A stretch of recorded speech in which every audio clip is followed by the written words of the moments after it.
அருட்பெருஞ்சோதி அருட்பெருஞ்சோதி தனிப்பெரும் கருணை அருட்பெருஞ்சோதி. எல்லா உயிர்களும் இன்புற்று வாழ்க, வள்ளல் மலரடி வாழ்க வாழ்க. கொல்லா வருதம் குவளை எல்லாம் ஓங்குக, நல்லோர் நினைத்த நலம் பெறுக. நன்றி நினைத்த எல்லோரும் வாழ்க இசைந்து. உலக மக்களே, அறிவார்ந்த அன்பர்களே, ஆண்மநேய ஒருமைப்பாடுடைய அன்பர்களே, வல்லப்பமான நமக்கு அருளிய திருவெட்பாவில் 3ஆம் திருமுறையில் பதிகம் 15 ஜோதிட நாடல் என்ற பதிகத்தில் இருக்கின்ற பாடலுடைய விளக்கங்களை பார்த்து கொண்டிருக்கிறோம். ஜோதிட நாடல் மொத்தம் 10 பாடல்களை கொண்டது. ஜோதிடம் நாடல் என்பது இறைவன் தன்னை வந்து பார்க்கவில்லை, எப்போ வருவார், இப்போ வருவாரா இல்லை பல ஆண்டுகள் கழித்து வருவாரா என்ற ஒரு நிலையை தெரிந்து கொள்வதற்காக நமது பிள்ளை பெருமானவர்கள் ஜோதிடம் பார்ப்பதற்காக ஒரு ஜோதிடரிடம் சென்று இறைவனை பற்றி சொல்லி எப்பொழுது வருவார் என்று கேட்கிறார். இது எப்படி என்றால், இந்த பாடலுடைய விளக்கத்தை பார்ப்பதற்கு முன்னால் இன்று 3வது பாடலுடைய விளக்கத்தை பார்க்க போகிறோம். இந்த பாடலுடைய விளக்கத்தை பார்ப்பதற்கு முன்னால் ஒரு சிறிய முன்னுரை. இதுவரையில் 3ஆம் திருமுறையில் நாம் பார்த்த 225 பாடல்களுடைய விளக்கங்களுடைய ஒரு சுருக்கம்.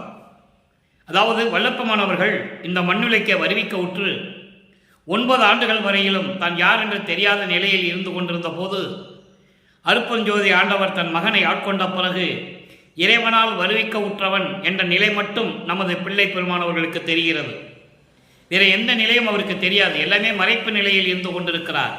காரணம், அருட்பெருஞ்சோதி ஆண்டவர் திருவிளையாடல் செய்து கொண்டிருக்கிறார் தன் மகனை வைத்துக்கொண்டு.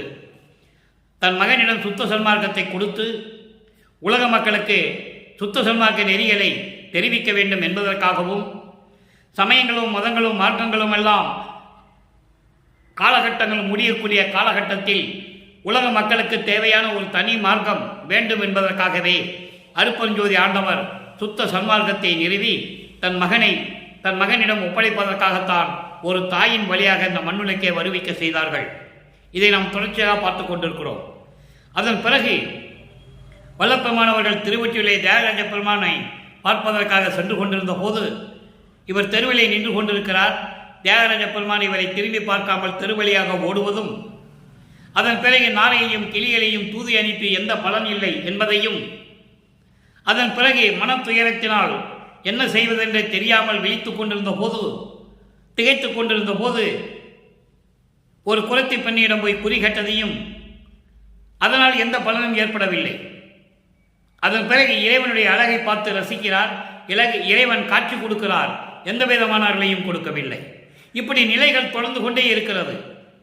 இப்போ நம்ம இறுதியான கட்டத்துக்கு வந்திருக்கிறோம்.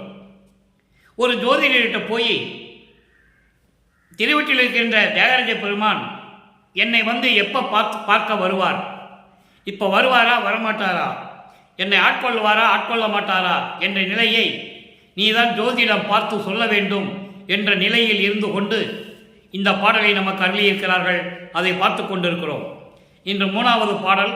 இந்த பாடலிலே இறைவன் எப்படிப்பட்ட இறைவன் திருவொற்றியூரிலே இருக்கிறார் என்பதையும், ஏனென்றால் அந்த காலகட்டங்களில் சமயங்களும் மதங்களும் மார்க்கங்களும் சிவபெருமான் என்றும், நடராஜன் என்றும், சொக்கநாதன் என்றும், ஈஸ்வரன் என்றும், மகாலிங்கம் என்றும், தியாகராஜ பெருமான் என்றும் இப்படி பல பெயர்களை அழைத்து கொண்டிருந்தார்கள்.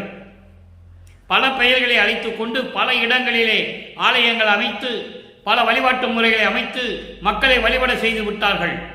சமயங்களை உருவாக்கினார்கள், மதங்களை உருவாக்கினார்கள், மார்க்கங்களை உருவாக்கினார்கள். இப்படிப்பட்ட நிலையில் சூழ்நிலையில் இருந்து கொண்டுதான் நமது பிள்ளை பெருமானவர்கள் தியாகராஜ பெருமானை பார்ப்பதற்காக திருவொற்றியூர் சென்று கொண்டிருக்கிறார். அந்த நிலையை தான் இப்போ நம்ம பார்த்துக்கிட்டு இருக்கோம். இதன் பிறகு இந்த பாடலினுடைய பொருளை பார்த்த பிறகு ஆண்டுகள் உருண்டு ஓடுகின்றன.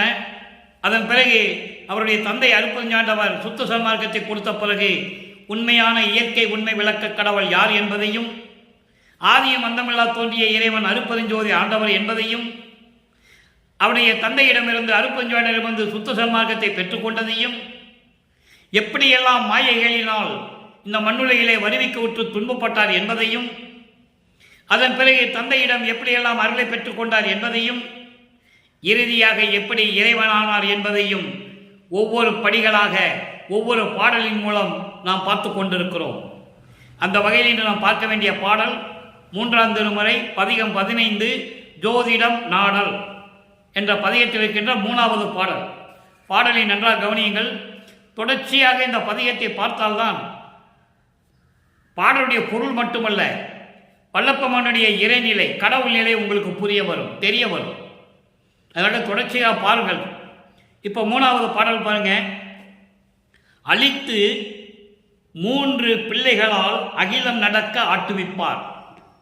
அழித்து பிள்ளைகளால் 3 பிள்ளைகளால் அகிலம் நடக்க ஆட்டுவிப்பார். இறைவனை சொல்றாரு. தியாகராஜ பெருமான் எப்படிப்பட்டவர்?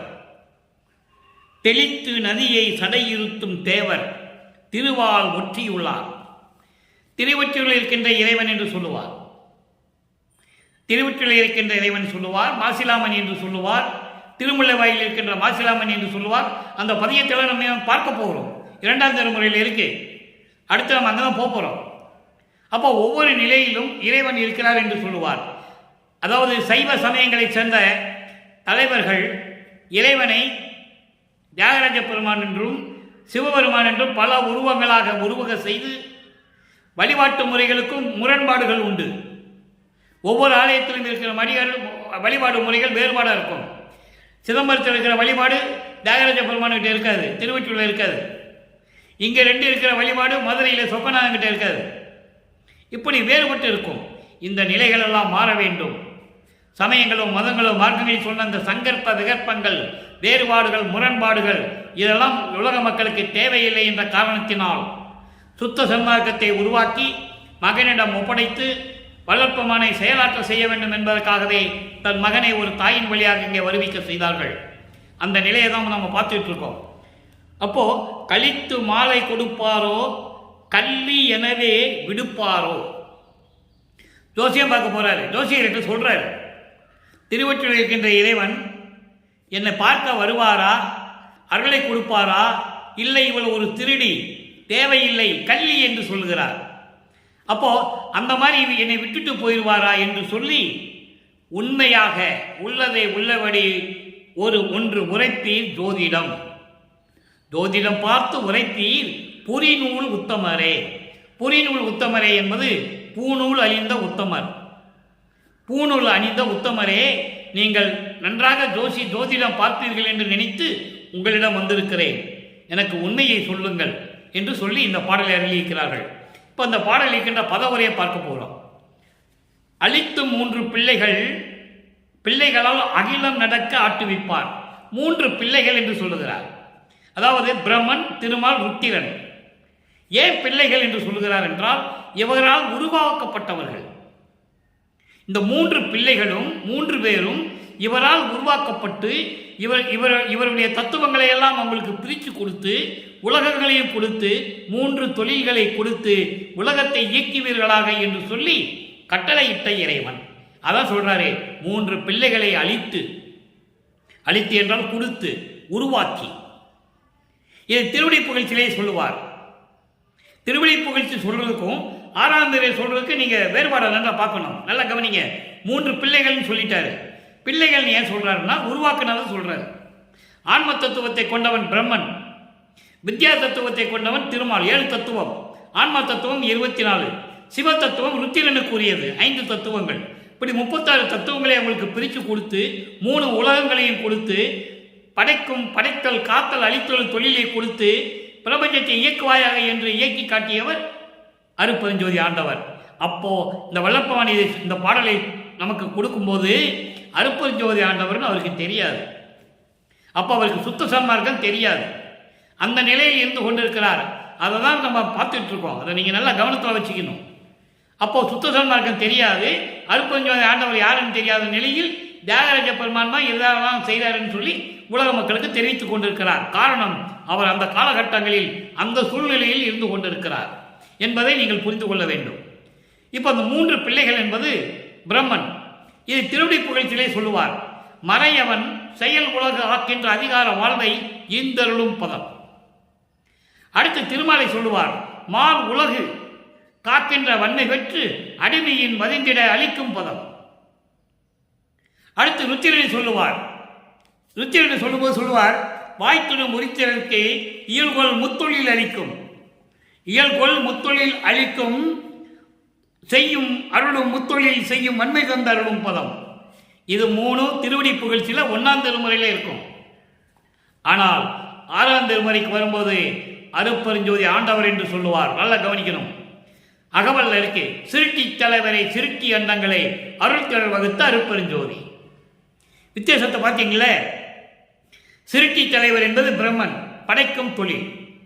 அவனுக்கு படைக்கும் தொழிலை கொடுத்து, படைக்கும் உலகத்தையும் கொடுத்து, அருளையும் கொடுத்து, ஆயிலையும் கொடுத்தவர் அருட்பெருஞ்சோதின்னு சொல்றார். அதே மாதிரி திருமலுக்கு சொல்லுவார், காவல் செய் தலைவரை காவல் அண்டங்களை ஆவகை அமைத்த அருட்பெருஞ்சோதி. அதே மாதிரி ருத்திரனுக்கு சொல்லுவார், அழித்தல் செய்யும் தலைவரை அவர் அண்டங்களை அழுக்கற அமைத்த அருட்பெருஞ்சோதி. வித்தியாசத்தை நீங்க பார்க்கணும். இங்க அருட்பெருஞ்சோதி சொல்லுவாரு, அங்க பதம் என்று சொல்லுவார். நல்லா புரிஞ்சுக்கணும். இப்படி 3 பிள்ளைகளை அழித்து உலகத்தை ஆட்டுவிக்கும்படி, உலகத்தை நடக்க வைக்கும்படி, செயலாற்றும்படி கட்டளையிட்ட அருட்பெருஞ்சோதி ஆண்டவர் என்று 6ஆம் திருமுறை சொல்லுவார். இங்கே ஆட்டுவிப்பார் தியாகராஜ பெருமான் என்று சொல்லுகிறார். அப்போ சமயங்களும் மதங்களும் மார்க்கங்களும் தியாகராஜனை தான் இறைவன் என்று சொல்லிக் கொண்டிருந்தன சமய தலைவர்கள் அவங்கெல்லாம். அடுத்து பாருங்க, தெளித்து நதியை சடையிருத்தும் தேவர். கங்கையை தலையில் சுமந்த சடையில் சூடிக்கொண்ட இறைவன் அவர் திருவொற்றியில் இருக்கின்ற இறைவன். அப்படிப்பட்ட இறைவன் கழித்து மாலை கொடுப்பாரோ, தன்னை தலைவியாகவும் இறைவனை தலைவனாகவும் வர்ணனை செய்து, தியாகராஜ பெருமனை தலைவனாகவும் தன்னை தலைவியாகவும் வர்ணனை செய்து ஒரு ஜோதிடரும் போய் ஜோதிடம் கேட்கிறார். அவர் எனக்கு மாலை கொடுப்பாரா? மாலை கொடுப்பாரா என்றால் எனக்கு அருளை கொடுப்பாரா? இல்லை கள்ளி என்று விடுப்பாரோ? அவள் தகுதி இல்லாமல் திருட்டு குணமுடையவள் என்று சொல்லி என்னை விட்டு விடுவாரா, விலக்கி விடுவாரா? இதை ஒளிவு மறைவு இல்லாமல், ஒளித்து என்று சொல்லுகிறார், ஒளிவு மறைவு இல்லாமல் உண்மையாக ஜோதிடம் பார்த்து சொல்லுவீராக, பூநூல் அணிந்த உத்தமரே என்று சொல்லி இந்த பாடலை அருளியிருக்கிறார்கள். இதனால் உலக மக்களுக்கு என்ன தெரிவிக்கிறார்? தன்னை தலைவியாகவும் இறைவனை தலைவனாகவும் பாடல்கள் சொல்றாரு. அது நயப்பட இருக்க வேண்டும் என்பதற்காக பாடலிலே நமக்கு கூறியிருக்கிறார்கள். இதனுடைய விளக்கம் உலக மக்களுக்கு தெரிவிப்பது என்னவென்றால், உலக மக்களே, நான் திருவொற்றியில் இருக்கின்ற தியாகராஜ பெருமானை பார்க்க சென்று கொண்டிருந்தேன். தியாகராஜ பெருமான் எப்படிப்பட்டவர் என்றால், பிரம்மன், திருமால், ருத்திரன் 3 பிள்ளைகளை உருவாக்கி, 3 தலைவர்களை உருவாக்கி, 3 தொழில்களை கொடுத்து, படைக்கும் தொழில், காக்கும் தொழில், அழித்தல் தொழில், 3 தொழில்களையும் கொடுத்து, 3 உலகங்களையும் கொடுத்து இந்த பிரபஞ்சத்தை இயக்குவீர்களாக என்று கட்டளையிட்ட இறைவன். அப்போ அவர் தியாகராஜ பெருமான் தான் நினைச்சிட்டு இருக்காரு. இதை மனசில் நீங்க நல்லா நினைச்சுக்கணும். சுத்த சன்மார்க்கத்தை பெற்ற பிறகுதான் அருட்பெருஞ்சோதி சொல்றாரு. அப்படிப்பட்ட இறைவன், தலையிலே கங்கையை சூடிய இறைவன், திருவொற்றியூரில் இருக்கின்ற இறைவன். இப்படிப்பட்ட இறைவன் எனக்கு அருளை கொடுப்பாரா? இல்லை இவன் தகுதி இல்லாதவன் என்று சொல்லி என்னை நீக்கி விடுவாரா? உண்மை எனக்கு தெரியவில்லை. இந்த ஜோதிடம் பார்த்து உண்மையை உண்மையாக, உள்ளதை உள்ளபடி எனக்கு சொல்லுவீராளாக, பூநூல் அணிந்த உத்தமரே என்று சொல்லி இந்த பாடலை நமக்கு அருளியிருக்கிறார்கள். அந்த சூழ்நிலையில் இருக்கும்போது சமயங்களும் மதங்களும் மார்க்கங்களும் சூழ்ந்திருந்த காலகட்டங்களில் நமது பிள்ளை பெருமானவர்களும் அங்கே திருவொற்றிலே நின்று கொண்டு இறைவனை வேண்டிக் கொண்டிருக்கிறார்கள். என்னாகுமோ ஏதாகுமோ என்று தெரியவில்லை. ஏனென்றால் இவர் வருவிக்க உற்றவர் என்ற நிலை அவருக்கு தெரிந்துவிட்டது. ஒரு சாதாரணமாக உலகியலிலே ஒரு சாதாரண குழந்தையாக பிறந்து நாம் வளரவில்லை என்ற நிலை அவருக்கு தெரிந்துவிட்டது. இப்போ அந்த விளக்கத்தை நம்ம பார்க்க போறோம். நல்லா கவனிக்கணும். நீங்க வல்லப்பெருமான் அவர்கள் வருவிக்க உற்று 201 ஆண்டுகள் முடிந்து 202வது ஆண்டில் அடியெடுத்து வைத்திருக்கிறோம். சுத்த சன்மார்க்க காலம் தொடங்கி 202 ஆண்டுகளாகிவிட்டது. சுத்த சன்மார்க்கம் தொடங்கி 202 ஆண்டுகள் ஆகிவிட்டது. இதுவரையிலும் வல்லப்பெருமானுடைய இறைநிலையை ஒரு ஆள் கூட உண்மையை உள்ளபடி சொன்னதில்லை என்பதுதான் வேதனையான விஷயம். பொதுப்படையாக பேசினார்கள், அது வேற விஷயம். பாரம்பரிய பாருங்க, சுத்த சன்மார்க்கத்தை வாங்கியாச்சு. அப்போ தந்தையிடம் விண்ணப்பம் வைக்கிறார். காரணம், இனிமேல் சமயங்களிலும் மதங்களிலும் மார்க்கங்களில் இருந்து கொண்டு நான் துன்பப்பட மாட்டேன் என்று சொல்லி விண்ணப்பம் வைக்கிறார். பிள்ளை பெரு விண்ணப்பம். பிள்ளை பெரு விண்ணப்பம் 93வது பாடல். ஜோதிட நாடலில் இருக்கின்ற 3வது பாடலுக்கு இங்கே பிள்ளை பெருவினப்பிள்ளை விளக்கம் இருக்கிறது. காரணம், நான் எப்படியெல்லாம் துன்பப்பட்டேன், நான் எப்படியெல்லாம் துயரப்பட்டேன், நீ எனக்கு தந்தையானவன், நீ எனக்கு இப்படியெல்லாம் துன்பப்பட பார்த்திருப்பது அழகா, தந்தை நெறிக்கு அழகா என்றெல்லாம் சொல்லுவார். அதை நம்ம பார்க்க போகிறோம். நல்ல கவனிங்க. இங்கே பிரபஞ்சத்தின் உண்மையையும் சொல்லுகிறார். மாயையால் வினையால், மாயையாலும் மயக்கத்தினாலும் வினைகளாலும் அரி பிரம்மா ஆதி வானவர், பிரம்மனும் திருமாலும் ருத்திரனும் மகேஸ்வரனும் சதாசிவனும் தேவர்களும் எல்லாரும் மனமதிமயங்கி. நல்லா கவனிக்கணும். மனம் மதிமயங்கி. எப்படி சொல்றாரு பாருங்க. மாயையாலும் மயக்கத்தாலும் வினைகளாலும் மனம் உள்ளம் மயங்கி இந்த பிரம்மன் திருமால் வானவர்கள் எல்லாம் தீய காரியங்கள் செய்தார்கள். யார் சொன்னது? இந்த பிரபஞ்சத்தில் ஒரு ஆள் கூட சொன்னதில்லை. கோடான கோடி பேர்கள் தோன்றினார்கள். பிரம்மனும் திருமாலும் வானவர்கள் எல்லாம் தீய காரியங்கள் செய்தார்கள், கொலை குற்றவாளிகள் என்று யாரும் சொன்னதில்லை. வல்லப்பமான் ஒருவர் தான் சொல்லுகிறார் பிரபஞ்சத்தின் உண்மையை. ஏனென்றால் அதனால்தான் அவர்கள் செயலிழந்து இருக்கிறார்கள். இப்பொழுது 5 தொழிலையும் வல்லப்பமான் பார்த்து கொண்டிருக்கிறார். அப்படி தீய காரியங்கள் செய்தார்கள். நான் உனது மகன், நான் செய்திருந்தாலும் கூட, ஆயினும் நான் செய்திருந்தாலும் கூட சிறியனின் செய்வது புதிதோ, ஆயினும் நான் உனது மகன், சிறியவன், சின்ன பிள்ளை நானே. பிரபஞ்சத்தை ஆண்டவர்களே தவறு செய்திருக்கிறார்கள், குற்றங்கள் செய்திருக்கிறார்கள், கொலை குற்றங்களை செய்திருக்கிறார்கள். அப்படி இருந்தும் உனது மகன் நான் செய்திருந்தாலும் கூட நீ என்ன பண்ணியிருக்கணும்? மகனே, இது தீயவை என்று என்னை சொல்லி அறிவுறுத்தி அறிவை கொடுத்து, தீயவை என எனக்கு தெரியாமல் செய்த குற்றங்களை எல்லாம் நீ அறிவித்து திருத்தல் அன்றி என்னை திருத்திருக்கணும். நீ அதை விட்டுட்டு நீ என்ன சமயங்களிலும் மதங்களிலும் மார்க்கங்களிலும் இருக்க செய்தது எந்த விதத்தில் நியாயம்? நீதானே இருக்க சொன்னாய், உன்னுடைய திருவிளையாடல் தானே. அப்படியெல்லாம் செய்துவிட்டு நீ இவன் பிறர் போன்று இருப்பது, நீ இவன், இவன் என்றால் 3 சொல்லி என்னன்னா, அது 3 சொல்லி என்னன்னா, இவன் என்பது இந்த மண்ணுலகில் என்னை மண்ணுலக்கு வருவிக்க செய்து இப்பொழுது நீ யாரோ தெரியாத மாதிரி இருந்தா என்ன அர்த்தம்? அது என்னன்னு எனக்கு தெரியலேன்னு கேட்கிறார். அப்ப நான் கேட்கிறேன், நீ இவன் பிறர் போன்று இருப்பது யாரோன்னு நினைச்சிட்டு இருக்க? நீ என்ன தந்தை நெறிக்கு அழகல்லவே? இது தந்தை நெறிக்கு அழகா? இது தர்மமா? இது நியாயமா? இது சத்தியமா? நீயே சொல்லு என் தந்தையே என்று சொல்லுகிறார். ஆக சமயங்களிலும் மதங்களிலும் மார்க்கங்களில் ஏற்பட்ட துன்பத்தைகளை எப்படியெல்லாம் அனுபவித்து இருப்பார் என்பதை நீங்கள் புரிந்து கொள்ள வேண்டும். ஏனென்றால் இறைவனுடைய திருவிளையாடல் நடந்து கொண்டிருக்கிறது. 1823ஆம் ஆண்டு தொடங்கிய திருவிளையாடல், அருப்பரஞ்சோதி ஆண்டவருடைய திருவிளையாடல் 1874 வரைக்கும் நடக்குது. 51 வருஷம் நடக்குது. அதை தான் நம்ம பார்த்துட்டு இருக்கோம். ஒவ்வொரு 8 வருஷத்துலையும் எந்தெந்த திருவிளையாடல் நடந்ததை நம்ம பார்த்துட்டு இருக்கோம். இப்போ அப்படி இருக்கிறது தந்தை கழக என்று சொல்லி விண்ணப்பம் வச்சுட்டாரு. சரி, இப்போ விண்ணப்பம் வச்சாச்சு. இவர் எப்படியெல்லாம் கஷ்டப்பட்டாருன்னு சொல்லணும்ல உலக மக்களுக்கு. ஏன் இந்த மாயையின் விளக்கம் என்ற பதியத்தை நமக்கு அருளியிருக்கிறார்கள் என்பதை நீங்கள் உணர வேண்டும். 27வது பதிகம் மாயையின் விளக்கம் 3வது பாடல். உலகியலிலே வல்லப்பமான் அவர்கள் ஒரு உலகியலிலே ஒரு தம்பதியருக்கு மகனாக பிறந்தார் என்று சொல்லுவார்கள். அது உண்மை.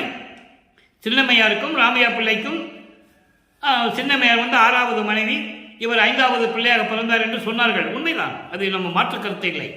ஆனால் எப்படி வருவிக்க உற்றார், எப்படி அந்த நிலை இருந்தது என்பதை இங்கே சொல்லுகிறார். நல்லா கவனிக்கணும் நீங்க அன்பர்களே. இந்த வள்ளலார் ஊழியனாகிய நான் திருவற்பாவையினுடைய பொருளை கூறும்போது என்னுடைய சொந்த கருத்து எதுவும் இருக்காது. திருவற்பாவையில் நமது இறைவன் அருளப்பட்ட சொல்லப்பட்ட கூறப்பட்ட உண்மையிலே தான் இங்கே நான் கூறிக்கொண்டிருக்கிறேன். அதை நீங்கள் நல்லா புரிஞ்சுக்கணும். இந்த சொல்கிறார் பாருங்க, தாங்க தாங்க மாயையின் விளக்கம். எப்படி மாயையில சிக்கி இருந்தார் சொல்லணும்ல உலக மக்களுக்கு. அவர் சாதாரண ஆள் கிடையாதுல்ல, அது உலக மக்களுக்கு சொல்லணும்ல.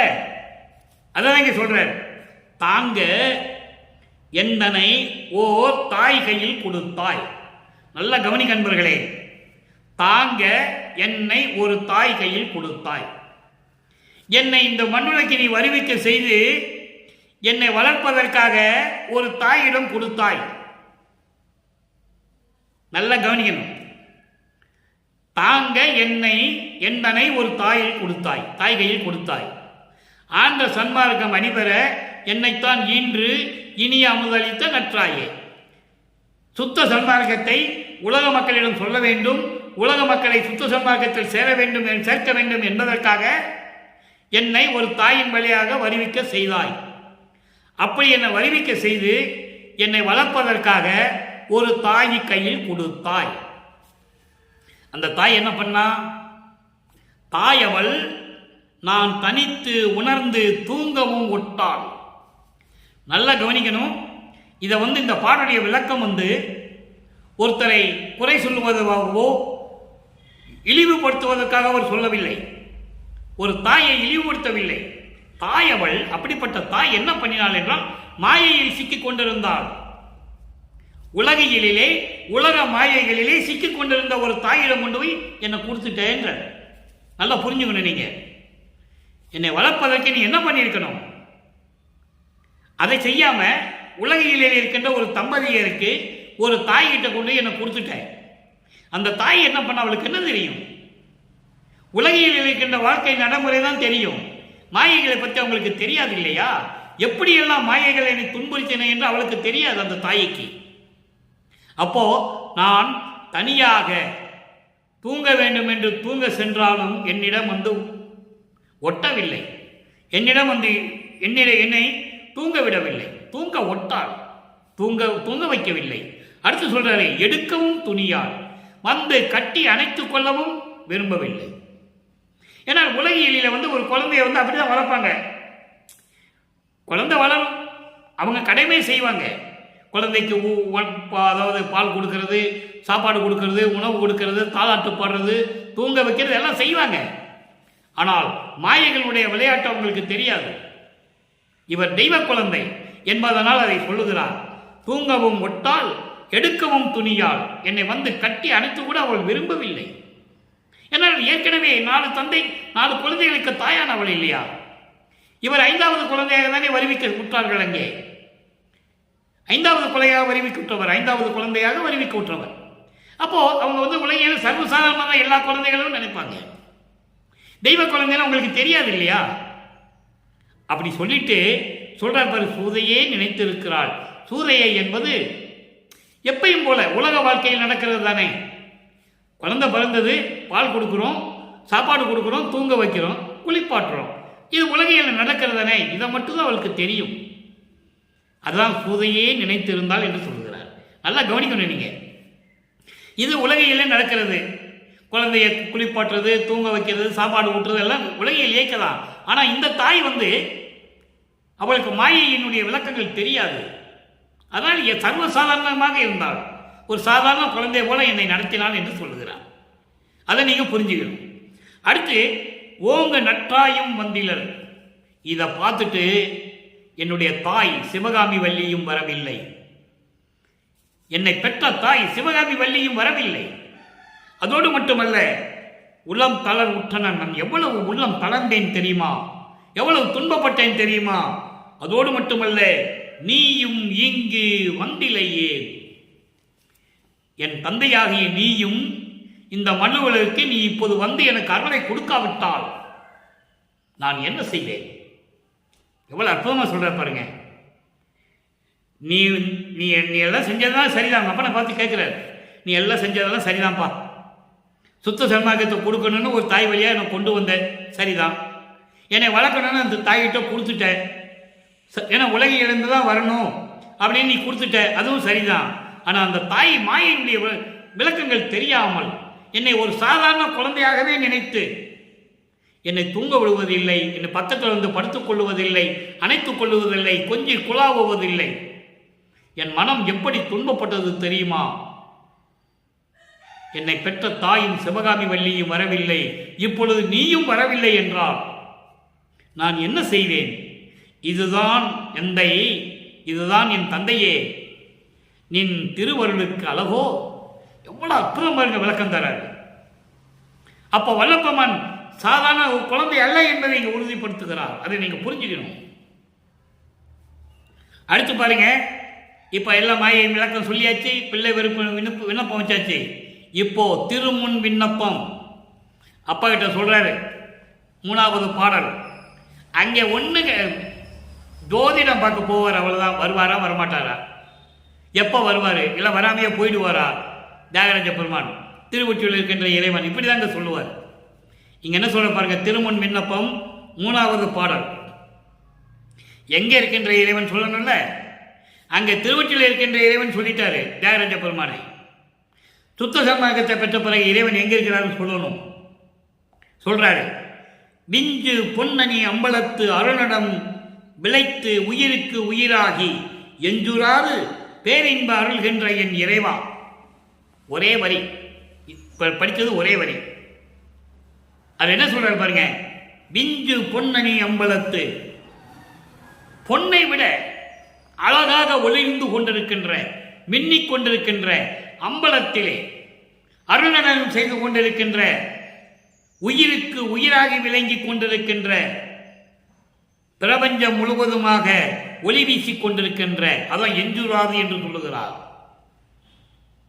பொன்னை விட, அதாவது பொன் ஒளி போன்று மின்னிக் கொண்டிருக்கின்ற அம்பலத்திலே அருணனம் செய்து கொண்டு உயிர்களுக்கு உயிராகி விளங்கிக் கொண்டிருக்கின்ற, பிரபஞ்சம் முழுவதும் ஒளி வீசிக் கொண்டிருக்கின்ற பேரின்பம் அருள்கின்ற என் இறைவா, என் இறைவனை அருட்பெருஞ்சோதியே. அப்போ எங்கே இருக்கிறான்னு சொல்லிட்டாரு, இறைவன் அருட்பெருஞ்சோதின்னு சொல்லிட்டாரு. நின் அருள் இன்றி அஞ்சும் நாயினேன், நின் அருள் இன்றி அஞ்சும் நாயினேன். நான் சமயங்களிலும் மதங்களிலும் மார்க்கங்களில் இருந்தபோது உன்னுடைய அருள் கிடைக்காமல் நீ எப்படியெல்லாம் திருவிளையாடல் செய்து கொண்டிருந்தாய், அப்போ நான் எப்படியெல்லாம் பயந்து கொண்டிருந்தேன். தெளிவா சொல்றேன், உலக மக்களுக்கு தெளிவா சொல்றாரு. இப்படியெல்லாம் நான் பயந்து கொண்டிருந்தேன். இப்போ நான் சொல்ற விண்ணப்பத்தை உன் திருசெவி அமைத்து அருள் செய்தல் வேண்டும், அருள் செயல் வேண்டும், அதான் செய்தல் வேண்டும். நான் சொல்றதை இப்ப நீ உன் காதில் நல்லா கேட்டுக்கணும். திரும்ப திரும்ப நான் சொல்ல மாட்டேன். இனிமே நான் திரும்ப திரும்ப சொல்ல மாட்டேன். இப்ப நான் சொல்றதை நல்லா உன் காதில் கேட்டு எனக்கு அருள் செய்யணும்.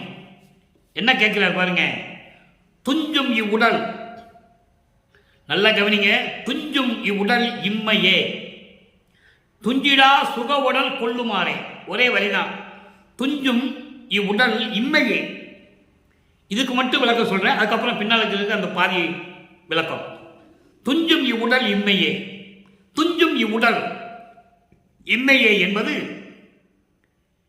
அதாவது உன்னால் இந்த மண்ணுலக்கு வருவிக்க உற்று என்னை வருவிக்க செய்து அதனால் உண்டான இந்த மனித உடம்பை நல்லா கவனிக்கணும். நீங்க வல்லப்பமான ஒவ்வொரு யுகத்திலையும் இருந்தவர்.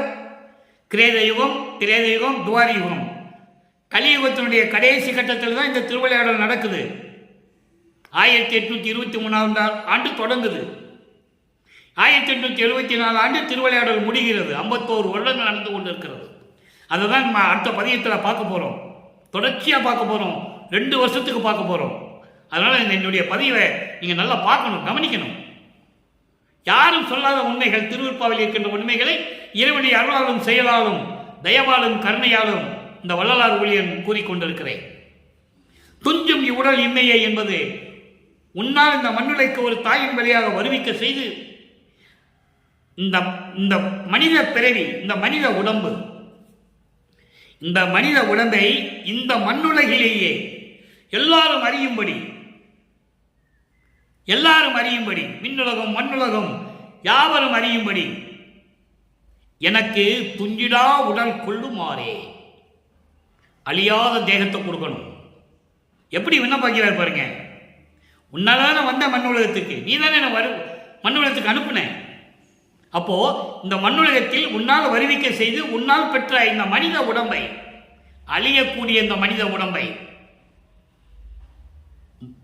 அழியா உடம்பாக மாற்றி எனக்கு தர வேண்டும். அருள் வடிவமாக ஞான தேகமாக மாற்றி தர வேண்டும், முத்தேகமாக மாற்றி தர வேண்டும் என்று சொல்லுகிறார். சுத்த தேகம், புரண தேகம், ஞான தேகம், இந்த 3 தேகத்துடைய விளக்கம் அடுத்த பாட்டில் வருது. அதனால இந்த வரியில ஒரு வரியில சொல்றாரு. அதை அடுத்து பாருங்க. இறை எளிமையை வியத்தல். இப்பெல்லாம் சொல்லியாச்சு, அழியா உடம்பு கொடுக்கணும்னு சொல்லியாச்சு, அருளை கொடுக்கணும்னு சொல்லியாச்சு, இப்போ வாங்கியாச்சு. இறைவன்கிட்ட எல்லா அருளையும் வாங்கியாச்சு. அது எப்படி சொல்றாரு? 3வது பாடல் பதிகம் 34. இறை எளிமையை வியத்தல். வேதாந்த நிலையும் அந்த அந்தத்தை விளங்கும் மெய்நிலையும் காட்டுவித்தீர். எப்படி அருளை பெற்றுக்கொண்டார் சொல்றார் பாருங்க. வேதாந்த நிலை என்பது நீ, அதாவது நான் அவன் என்ற ஒரு வேறுபட்ட நிலை. வேதாந்த நிலை என்பது மன எல்லைகளுக்கு ஒரு அப்பாற்பட்ட நிலை. மனம் ஒரு நிலையில் இருக்காது.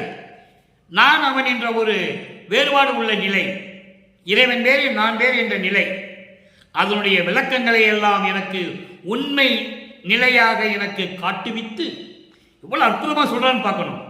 வேதாந்த நிலையை சில பேர் நம்ம சன்மார்க்க அன்பர்களை பரநாத நிலை என்று சொல்லுவார்கள், பரநாத நிலைக்கு மேல் என்று சொல்லுவார்கள். அதுவும் உண்மைதான், நம்ம இல்லை என்று சொல்ல முடியாது. ஆனால் மக்களுக்கு எளிமையாக சொல்லக்கூடிய சுத்த சன்மார்க்க விளக்கம், வேதாந்த நிலை என்பது அவன் நான் என்ற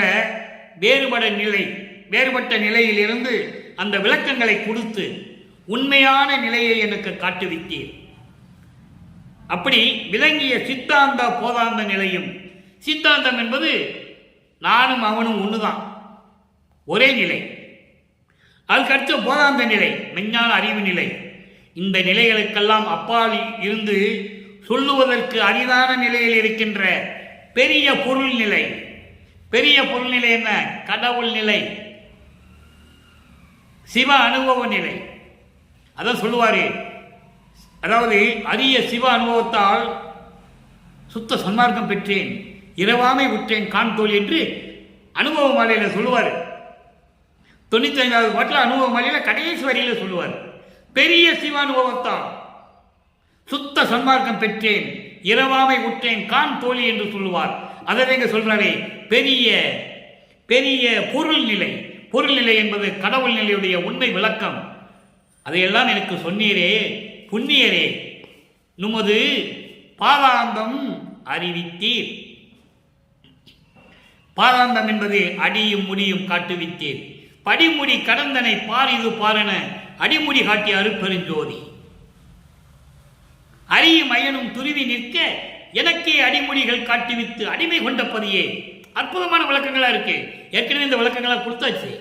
அதான் பாதாந்தம் அறிவித்தீர், அடிய முடியும் எனக்கு காட்டி கொடுத்தீர். அடுத்த 3 தேகத்தை சொல்றாரு பாருங்க. சுத்த வடிவுடனே சுத்த தேகத்தோடு பகர் பிரணவ ஆதார பரிசும் பிரண தேகமும் ஞான தேகமும் கொடுத்தாய். இவ்வளவு அற்புதமா சொல்றாரு பாருங்க. அங்கே துஞ்சுடா உடல் கொள்ளுமாறே என்று சொல்லுவார். அதனுடைய விளக்கம் இங்க கொடுக்கிறாரு. அடுத்த பதியத்திலேயே அடுத்த பாடலையே கொடுக்கிறாரு. இதெல்லாம் தொகுத்து சொல்லணும்னா இறைவனுடைய தயவும் கருணை இல்லைன்னு சொல்ல முடியாது. நீங்க யோசிச்சு பாருங்க. சுத்த வடிவுடனே பிரணவ தேகத்தையும் ஞான தேகத்தையும் கொடுத்து விட்டாய் எனக்கு அளித்தீர். நாதாந்த தனி செங்கோல் நான் செலுத்த கொடுத்தீர். அதென்ன நாதாந்த தனி செங்கோல்? திருவருள் செங்கோலாட்சி என்று சொல்லுவார். திருவருள் செங்கோலாட்சி செலுத்துவோம் என்று சொல்லுவார். செலுத்துவேன் என்று சொல்ல மாட்டார். இல்லை அருட்பெருஞ்சாண்டவர் செலுத்துவார் என்றும் சொல்ல மாட்டார். செலுத்துவோம். ஏன் செலுத்துவோம் சொன்னாரே? இறைவன் தன்னோடு இரண்டரை கலந்து கொண்டதனால் நாங்கள் ஒன்றாகிவிட்டோம். அதனால் செலுத்துவோம். அவர் என் உள்ளே இருந்து கட்டளையிடுவார், நான் அருளாட்சி செய்து கொண்டிருக்கிறேன் என்று சொல்லுவார். அதங்க சொல்றாரே, நாதாந்த தனி செங்கோல். நாதாந்தம் என்பது அருள் அனுபவம். அந்த அருள் அனுபவ நிலையில் இருந்து கொண்டு அருள் செங்கோலாட்சி செலுத்துக மகனே என்று எனக்கு ஆணையிட்டாய் என்று சொல்லுகிறார். செலுத்த கொடுத்தீர். அப்ப இந்த பிரபஞ்சத்தை இயக்கிறது யாரு? வல்லப்பமானவர்கள். இதை உலக மக்களுக்கு தெரிந்து கொள்ள வேண்டும். தெரிவிக்க வேண்டும் என்பதற்காகவே இந்த திருவற்பாவை நமக்கு அருளியிருக்கிறார்கள். நம்மை எல்லாம் படைத்து காத்து கொண்டிருக்கின்ற வல்லப்பமானவர்கள். அடுத்து பாருங்க, இங்க நான் ஏற்கனவே இந்த விளக்கம் கொடுத்திருக்கிறேன். நடராஜரே நுமக்கு நான் ஏது செய்வேனே. நடராஜன் சொன்ன உடனே சிதம்பரத்துக்கு போயிடக்கூடாது. ஞாபகம், நான் அடிக்கடி சொல்லுவது உண்டு. 3 ஆண்டுகளாக யூடியூப்ல நான் பேசிட்டு இருக்கேன். நடராஜன் என்பது அருட்பெருஞ்சோதி ஆண்டவர். அவங்க வச்சுக்கிட்டாங்க நடராஜன், அவ்வளவுதான். நடராஜன் நடனங்களுக்கெல்லாம், நடன கலைகளுக்கெல்லாம் இறைவன். நடராஜன் யாரு? அருட்பெருஞ்சோதி. அவங்கெல்லாம் கர்மசித்தி யோக சித்தியை பெற்றவர்கள். அவங்க சைவ சமயத்தை சேர்ந்தவர்கள். சமயங்களையும் மதங்களையும் மார்க்கங்களையும் சொந்த தலைவர்கள். இங்கே நடராஜன் என்பது அருட்பெருஞ்சோதி. அதனால தான் அருட்பெருஞ்சோதி சொல்றேன். நீங்க சிதம்பரத்தில் போய் அருட்பெருஞ்சோதி சொல்லுங்களே பார்ப்போம். எல்லாரும் என்ன சொல்லுவாங்கன்னா, நடராஜன் அருட்பெருஞ்சோதி ஒண்ணுதான்ப்பா, எல்லாம் ஒண்ணுதான்பாங்க, எல்லாம் ஒண்ணுதான். நீ நடராஜன் சிதம்பரத்தில் போய் அருட்பெருஞ்சோதி சொல்லுங்க பார்ப்போம். அப்படியே சட்டையை பிடிச்சு வெளியே கொண்டு வந்து விட்டுருவான். எங்க வந்து அருட்பெருஞ்சோதி சொல்ற அப்படிம்பாங்க. நல்லா புரிஞ்சுக்கணும் நீங்க. அதனாலதான் வல்லப்பமா நீங்க நடராஜர் என்று குறிப்பிடுகிறார். அதை நீங்க தெரிஞ்சுக்கணும். நடராஜ பதிமாலை என்று பாடலை கொடுத்திருக்கிறார். அங்க என்ன சொல்வார் தெரியுமா? தனி நடராஜ பதியை என்று சொல்லுவார். தனி நடராஜ பதியை என்று சொல்லுவார். அதை நீங்க நல்லா மனசுல வச்சுக்கணும். அதுக்கப்புறம் பாருங்க, அடுத்த பதியத்தினுடைய ஒரு விளக்கம். பெறா பேரு 3வது பாடல். எப்படியெல்லாம் அருளை பெற்றுக் கொண்டார் சொல்லணும் இல்ல? விண்ணப்பம் வச்சாச்சு, மாயைகளுடைய விளக்கத்தை சொல்லியாச்சு. உன்னால இந்த மண்ணுக்கு ஒரு தாய் கையில கொண்டு வந்து கொடுத்த, என்ன நடந்ததுங்க? ஒண்ணுமே நடக்கலையே. என் தாயும் சிவகாமி வள்ளியும் வரல, நீயும் வரல. இது தந்தைக்கு அழகாயின்னு கேட்கிற, பெற்றவருக்கா அழகான்னு கேட்கிற. அப்ப அவர் யாரோட குழந்தைன்னு நீங்க புரிஞ்சுக்கணும். இது திருவிளையாடல், இறைவனுடைய திருவிளையாடல் நடந்து கொண்டு இருக்கிறது, அவ்வளவுதான். அதான் மக்களுக்கு சொல்லணும். 10 மாதம் நமது பிள்ளை பெருமானவர்களை இறைவனை தன் வயிற்றிலே வைத்து 10 மாதம் காத்து கொடுத்தார்கள் அந்த அன்னை சின்னம்மையார். போற்றக்கூடியவர், புண்ணியவதி, வணங்கக்கூடியவர். அதில் எந்த விதமான மாற்று கருத்து கிடையாது. அது அந்த உண்மையை உலக மக்களுக்கு சொல்லணும் தான் அந்த பாடலை நமக்கு அருளியிருக்கிறார்கள் நமது இறைவன் வல்லப்பமானவர்கள். அடுத்து பாருங்க, பெறா பேரு 3வது பாடல். எப்படிப்பட்ட இறைவன்? ஆதி அந்தம் தோற்றாத அருட்பெருஞ்சோதியனே. ஆதியும் அந்தமும் இல்லாது சுயமாக தோன்றிய அருட்பெருஞ்சோதி ஆண்டவரே. அம்மா, என் அப்பா, என் ஐயா, என் அரசே.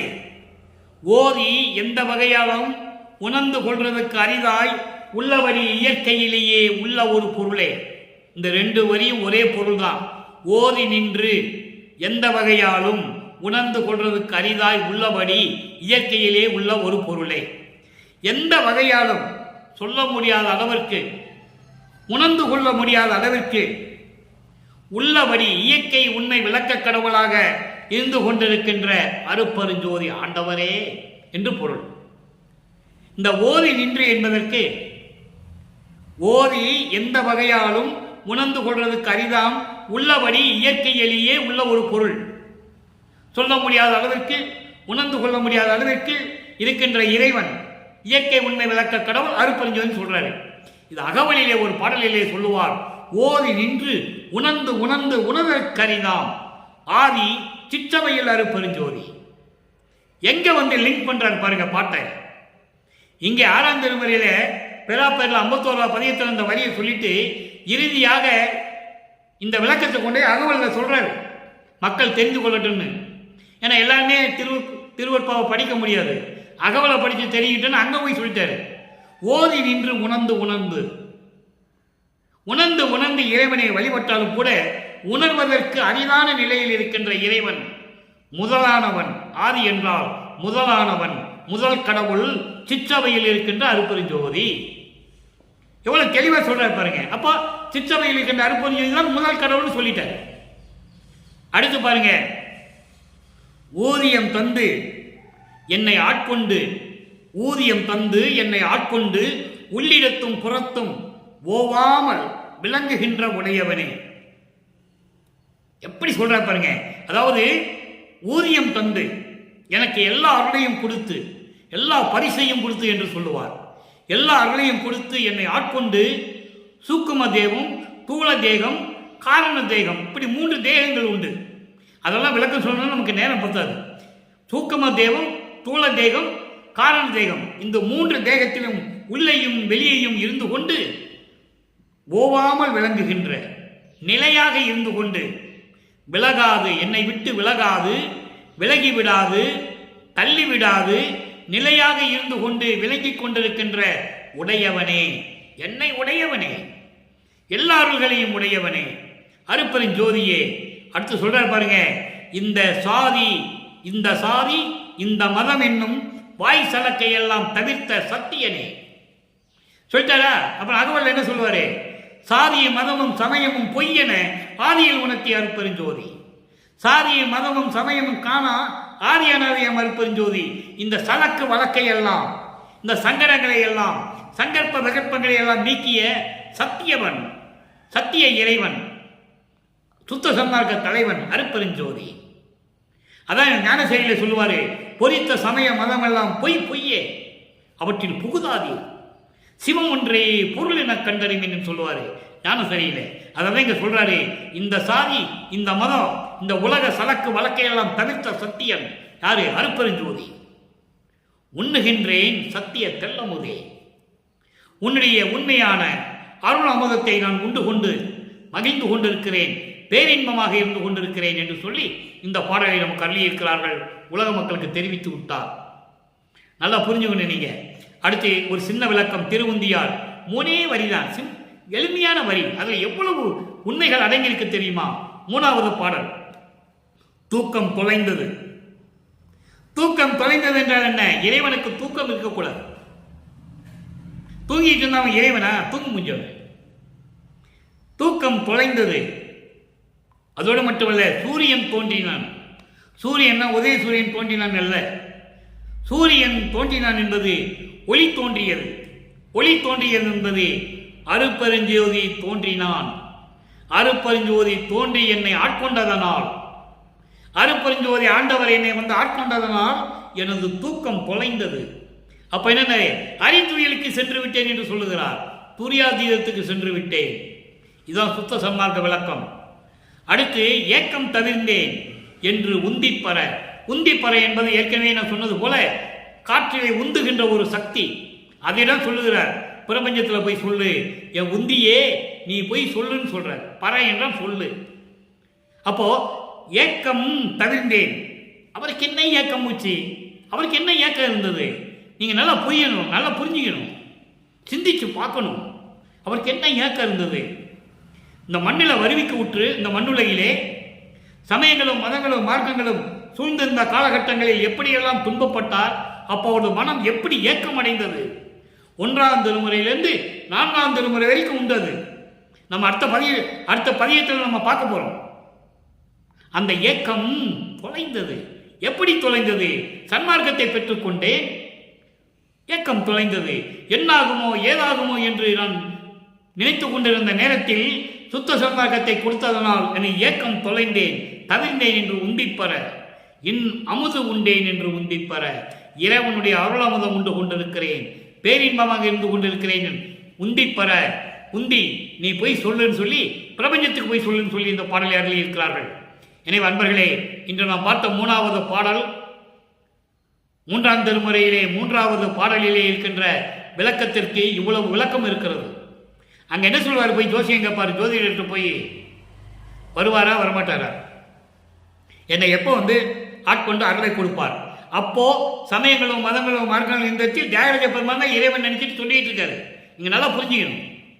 நிலைகள் மாறுது, ஆண்டுகள் உருண்டு ஓடுகின்றன. சுத்த சன்மார்க்கத்தை பெற்ற பிறகு அருட்பெருஞ்சோதி இறைவன் என்று சொல்லுகிறார். எப்படியெல்லாம் அருளை பெற்றுக் கொண்டார், நான் அவனுடைய மகன் என்று சொல்லுகிறார். இப்படியெல்லாம் விளக்கங்களை நாம் பார்த்துவிட்டோம் நண்பர்களே. எனவே நீங்களும் சுத்த சன்மார்க்கத்தை மேற்கொண்டு சுத்த சன்மார்க்கத்தில் இணைந்து, சுத்த சன்மார்க்கன்றது வேற ஒரு பெரிய மாயாஜாலம்லாம் கிடையாது. அதை நீங்க புரிஞ்சுக்கணும். இது ஒரு தனி மார்க்கம். எப்படி சக மார்க்கம், தசா மார்க்கம், சர்புத்திர மார்க்கம், சமய மார்க்கம் இருந்ததோ, இந்த மார்க்கங்களை எல்லாம் விட்டு கலக மார்க்கம், பஸ்ம மார்க்கம், நவநீத மார்க்கம் இப்படியெல்லாம் இருந்தது. கிரேதயுகம், திரேதயுகம், துவாரயுகம். கிரேதயுகத்தில் என்னது? கலக மார்க்கம். அதுக்கப்புறம் திரேவ யுகத்தில் திராவகமாக இருக்கும், துவார யுகத்தில் நவநீதமாக இருக்கும், கலியுகத்தில் பஸ்பமாக இருக்கும். இப்படி பல மார்க்கங்கள் உருவாயிடுச்சு. இதெல்லாம் இனிமேல் மக்களுக்கு தேவையில்லைன்னு சொல்லி தான் ஒரு தனி மார்க்கத்தை உருவாக்கி, சமரச சுத்த சன்மார்க்கத்தை உருவாக்கி தன் மகனிடம் கொடுத்து உலக மக்களுக்கு தெரிவிக்க வேண்டும் என்பதற்காகவே ஒரு மண்ணுக்கு வருவிக்க செய்தார்கள் அருட்பெருஞ்சோதி ஆண்டவர். இதை நம்ம தெளிவாக பார்த்துக்கிட்டே இருக்கிறோம். அப்படிப்பட்ட சுத்த சன்மார்க்கத்தில் இணைந்து, சுத்த சன்மார்க்கம் என்பது கொலையும் புலையும் தவிர்த்திருக்க வேண்டும். உயிர்களை கொலை செய்வது, மாமிச உணவுகளை எடுத்துக்கொள்ளுவது, இதை தவிர்க்க வேண்டும். ஜீவகாருண்ய ஒழுக்கத்தில் இருக்க வேண்டும், நினைக்க வேண்டும். முதல்ல உயிர்கள் பசியோடு வாடுவதை பார்த்து உயிர் இரக்கம் கொள்ள வேண்டும். இப்படிப்பட்ட நிலையில் இருந்து கொண்டு ஜோதி வழிபாடு செய்ய வேண்டும். உருவ வழிபாடு செய்யக்கூடாது. குத்து விளக்கு ஏற்றுவது அதெல்லாம் செய்யக்கூடாது. மண் அகல் விளக்கிலே தீபம் ஏற்ற வேண்டும். மண்ணகல் விளக்கு, சின்ன அகல் விளக்கில் எடுங்க. மண்ணகல் விளக்கு எடுத்து நல்லெண்ணெயை ஊற்றி ஒரு திரியை போட்டு உட்காந்து ஞான சரியை படிங்க, முடிஞ்சு போச்சு. குத்து விளக்கு போட்டு பொட்டு வச்சு, திண்ணூர் வச்சு, பூ வச்சு, ஊதி வச்சு கொளுத்தி, கற்பூரம் கொளுத்தி, தேங்காய் வளை உடைச்சி தேவையில்லை. இறைவனுக்கு தேவையில்லை என்று சொல்லுகிறார். அன்பர்களை நல்லா கவனிக்கணும் நீங்கள் அதை. ஏன்னா சங்கற்ப விகற்பங்கள் இருக்கக்கூடாதுன்னு சொல்கிறேன். அந்த நிலையில் இருந்து கொண்டு இறைவனை வணங்கி இறைவனுடைய அருளையும் செல்வங்களை எல்லாம் பெற்று நீங்கள் இந்த வையகத்திலே வாழ்ந்து நோயற்ற வாழ்வில் நீங்கள் வாழ வேண்டும் என்று இறைவனுடைய தயவாலையும் கண்ணையாலையும் வாழ்த்தி இந்த வள்ளலார் ஒளியன் விடைபெறுகிறேன். மீண்டும் நாளை சந்திப்போம். நன்றி, வணக்கம். அருட்பெருஞ்சோதி, அருட்பெருஞ்சோதி, தனிப்பெரும் கருணை அருட்பெருஞ்சோதி.